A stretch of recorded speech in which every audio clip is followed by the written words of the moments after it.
Hello, future RMTs. This will be our last topic in clinical microscopy, and the topic is all about miscellaneous body fluids.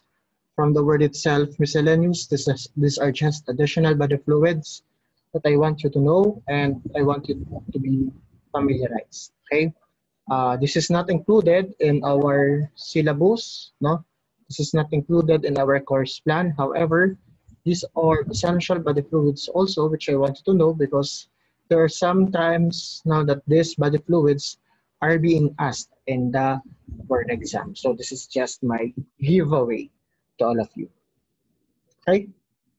So the first thing that we are going to discuss is the sputum or bronchoalveolar lavage or BAL. Okay, remember guys that sputum is classified as a body fluid, and sputum is a body fluid that came from the upper and lower respiratory tract. Okay, it comes from the upper and lower respiratory tract. Okay? And sputum is considered as a tracheobronchial secretion. And I want you to take note of this four composition. The sputum is composed of plasma, electrolytes, mucin, and water. No? Uh, in order to aspirate sputum, then you have to ask your patient, no, to deep 3 times, no, take a deep breath for 3 times, and then for the last time of deep breath, then kailangan yung parang susuka siya, no, or parang dadahak siya just to get the sputum sample. Okay? Now, for sputum, a first morning sputum is preferred because this is concentrated. And at the same time, why first morning sputum is preferred? Because wala ka pang kinakain. Okay? For 24-hour, definitely for the volume measurement, throat swab for pediatric patients since they cannot produce their own sputum. Sputum induction for non-cooperative patient, usually, ito yung mga nandun sa mga unconscious, no? Walang malay, or trickle aspirate may also be used as our sputum sample from a debilitated patients naman. Okay. So increase ang volume ng sputum production if you have bronchial asthma, acute bronchitis, early pneumonia, and stage healing. Decrease ang volume of sputum during bronchiostasis, lung abscess, edema, gangor, tuberculosis, and pulmonary hemorrhage. Now, a normal sputum is colorless. Foul or putrid odor of, odorless pala, normal. Foul or putrid odor of sputum is correlated with lung gangor and advanced necrotizing tumors. Okay? Sweatish odor of sputum is correlated with bronchiectasis or bronchostasis or tuberculosis. Cheesy for necrosis and tumor, and fecal odor of sputum is correlated with liver abscess, ecteric gram-negative bacterial infection, ecteric gram-negative. Sino itong mga to? Ito yung mga Enterobacteriaceae mo. Example is Klebsiella. Okay? Color of the sputum is normally colorless or translucent, okay, because it is made up of mucus. White to yellow color is an indication of increase in pus or WBC. Okay, increase in pus or WBC. Okay, and that is if there's an increase in WBC in the sputum, that is an indication of TB, jaundice, bronchitis, and pneumonia. Gray, increase in, this is also an indication of increase in pus and epithelial cells. Bright green or greenish, increase in bile secretion, or due to Pseudomonas infection. As you all know, no, yun yung color ng colony ng Pseudomonas, right? Blue, yellow, blue-green, no, colony.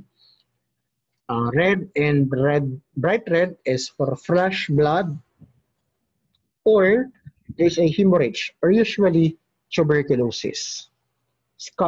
Anchovy sauce, no, blood, old blood, pneumonia, and gangor. In order for you to imagine what is anchovy sauce ang kulay, almost similar to the color of chicken sauce sa chicken oil sa mga inasal. So something like that, almost similar to that color. Okay, so prune juice color is an indication of pneumonia or chronic lung abscess. Olive green, cancer. Black, inhalation of dust or dirt, carbon, charcoal, or anthracosis. Anthrax. Rusty with sputum with WBC is an indication of lobular pneumonia. And rusty without pus is an indication of congestive heart. Currant jelly, Klebsiella infection, Klebsiella pneumoniae. Diba? Sa bacteria lagi na currant jelly, formation of the sputum, that is your Klebsiella pneumoniae. For mucoid, no asthma and bronchitis for the consistency. Serous or fruity, lung edema and mucopurulent is correlated with tuberculosis. Okay, so what are the cells that can be seen in sputum or bronchoalveolar lavage? We have the elastic fibers that is usually correlated with tuberculosis. We have the tricotyledon crystals, no, which is a hexagonal, colorless, double pyramid, often needle-like, no, and disintegration, the appearance of tricotyledon crystals is due to disintegration of what we call eosinophils. Okay, this is your tricotyledon crystals, and this is increase in congestive heart failure as well as in heavy smokers. We also have our pigmented cells, heart failure cells, no, the homosiderin-laden macrophages, and we have the carbon-laden cells, no, angular black granules. Now, we also have your Cashman's spiral. So this is our Cashman's spiral, no, and this is observed also macroscopically. Okay, we also have your myelin globules, no, which is a colorless globules occurring in a variety of size and bizarre form. Epithelial cells, no, ito yung mga tinatawag nating Crayola bodies, and then fungi. It can also be seen in sputum or bronchoalveolar lavage. And what are those fungi? We have your Candida albicans, we have your Cryptococcus neoformans, Oxyrides immitis, Histoplasma capsulatum, Blastomyces dermatitis, and Aspergillus fumaticus. Okay, so these are your fungi, no, yeast and molds that can be seen in our sputum, no, in cases that there is what we call respiratory fungal infection. Okay, so parasites can also be seen, as you all know that. No, I will not discuss this deeper because I assume and I know that you are all aware that that parasites can be seen in the urine, in the sputum rather. So just the question na lang is, do you still remember these eggs or these protozoans? Okay, so this is Ascaris. This is hookworm. This is also a hookworm. Entamoeba. This is also Entamoeba. Trichomonas tenax. This is our this is our Paragonimus westermani, and this is our Echinococcus granulosus, hydatid cyst. No? This is also an egg of our Ascaris. Okay. The other cells or organism or structures that can be seen in sputum is we have your neoplastic cells, bacteria, and as well as leukocytes. Okay, so when we set BAL or bronchoalveolar lavage, the procedure for collecting the cellular milieu of the alveolar by the use of bronchoscope, which saline is installed into a distal bronchial and then drone. Okay. The importance of collecting bronchoalveolar lavage is for the diagnostic test of Pneumocystis carinii. No? And usually, Pneumocystis carinii can be seen in patients na immunocompromised. Okay, sweat, no? Like what I've said, sweat is also a body fluid, and this is a useful test for our what we call cystic fibrosis. And when we said cystic fibrosis, this is an autosomal recessive metabolic disorder affecting the mucus secreting gland. Okay, the patient with this type of condition fails to secrete sweat. Okay, this is also associated with pancreatic insufficiency, respiratory distress, as well as intestinal obstruction. The test for the sweat test or the cystic fibrosis is we have the Gibson and Cookie pilocarpine iontophoresis, wherein there is an induced sweat production and mild current so that the patient will be able to produce a sweat. Okay, then sweat is tested for the appearance of sodium and chloride or the concentration of sodium and chloride. Okay, if the sodium and chloride values are greater than 70 milliequivalents per liter, that is an indication of cystic fibrosis. And if the sweat is 40 milligrams per milliequivalents rather, milliequivalents per liter, that is an indication of a borderline for cystic fibrosis. Remember guys that in cystic fibrosis, both sodium and chlorides are evaluated due to inability of the sweat glands to absorb this before sweat is excreted. Okay.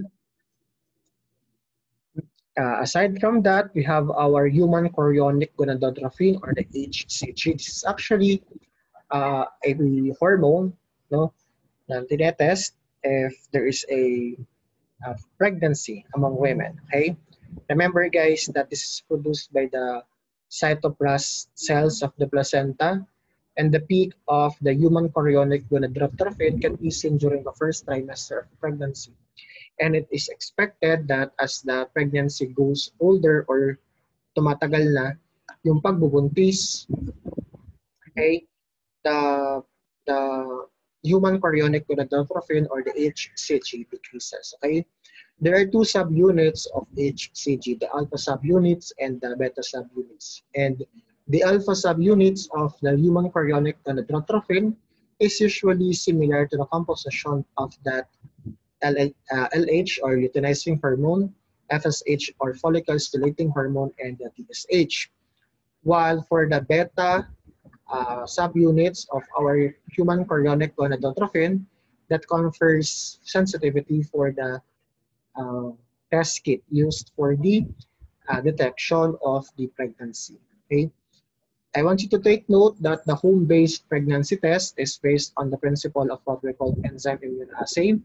This is also an example of a point-of-care testing wherein the test or the result of the test can be easily acquired, no? Because of in just a span of 30 minutes or less than 30 minutes, they will be able to have the results, and the interpretation of the results is also written in the procedure or in the kit itself. So like this, two lines is an indication of a positive for HCG that is pregnant, and then one line is for no or not pregnant. Now, let's say for example there is a line in test and there is no line in control.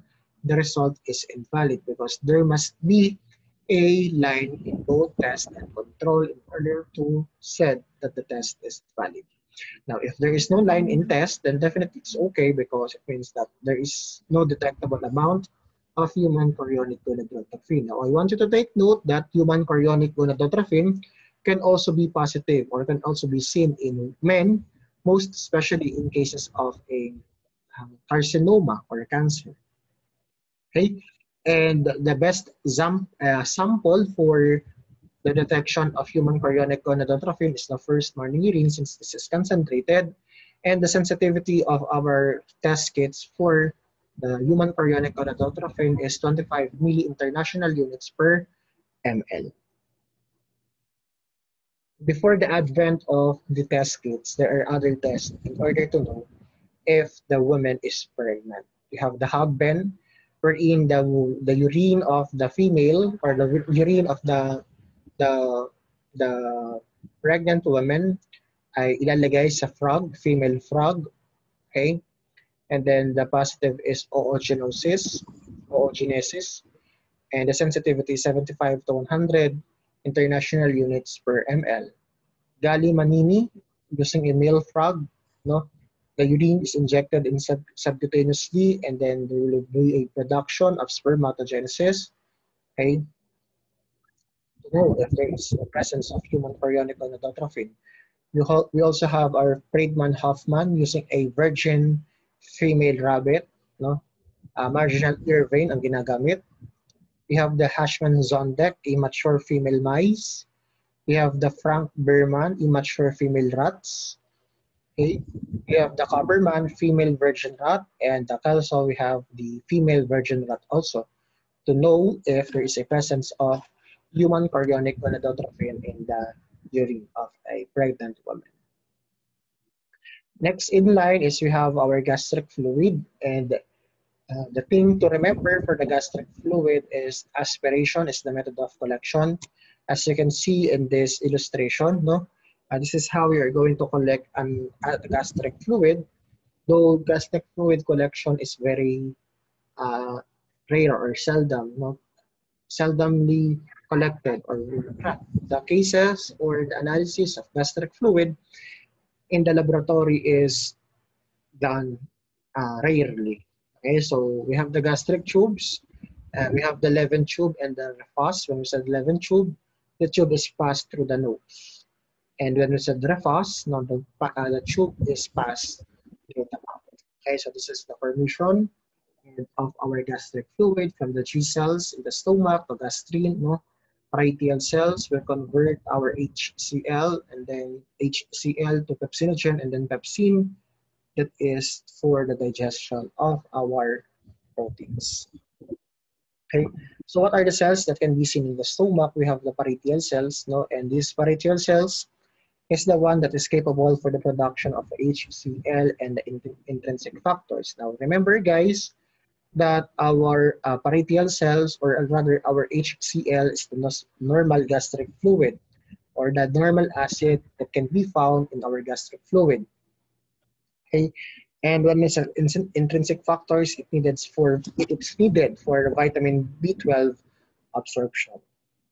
Now, for our chief cells is our primary cells for the production of the pepsinogen. And the specialized G cells naman is the one responsible for the production of our gastrin.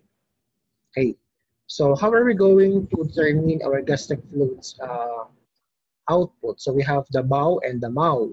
When we said BAW, it means that it is our basal acid output. And when we said MAW, that is our maximum acid output. Now, when we said BAW, things to remember for BAW, that's for total gastric secretion during unstimulated fasting state. While for MAW, gastric secretion after gastric stimulation. Okay, gastric secretion after gastric stimulation. Now remember, for basal output, basal acid output, so ano po ang ginagawa natin dito? For the first collection, for 15 minutes. Okay, specimen, but single 1 hour can be collected. Second collection naman, for insulin hypoglycemia test. Okay, so the same thing for our maximum acid output. We also have our first hour collection and the second hour collection. Okay, for the first hour collection at 15-minute interval, no, it will use pentagrastin and histamine as the gastric stimulant.